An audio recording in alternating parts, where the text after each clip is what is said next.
Senegalese epidemiologist Dr. Bousso sees a looming threat to his country. More dangerous than a virus, he believes people are losing their voice. President Sall cancelled this month's presidential elections, saying the electoral process was flawed. Bousso suspects it's a ploy to rob people of their right to vote. At this mock polling station, he's taking part in a protest vote, calling on Sall to set a new election date as soon as possible. The situation in Senegal is very tricky, is very complex. Demonstration, deaths of young people.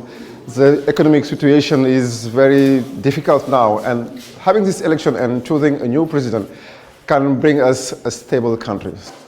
The election was meant to bring a break from the past. After 12 years of Macky Sall, Senegal has become one of the world's fastest growing economies, thanks to the discovery of big reserves of oil and gas, which have helped fuel large infrastructure projects.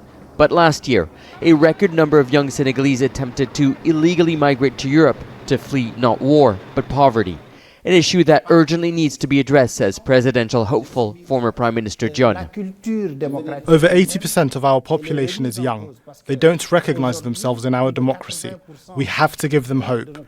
It is possible to be born in Senegal, to grow up in Senegal, to make a living in Senegal, and to prosper in Senegal.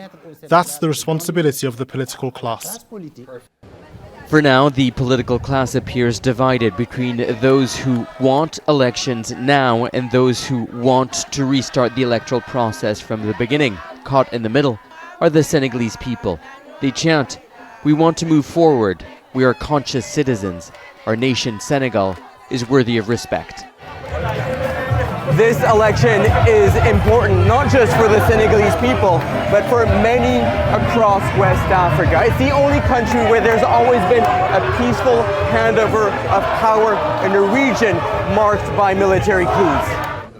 After military takeovers in neighboring Mali, Niger, and Burkina Faso, Sall warns if politicians are not capable of getting along, other organized forces will do it instead. And then we'll lose everything, and the country too, he says.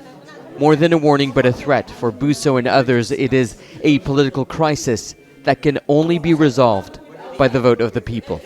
Nicolas, Haque, Al Jazeera, Dakar. Make sure to subscribe to our channel to get the latest news from Al Jazeera.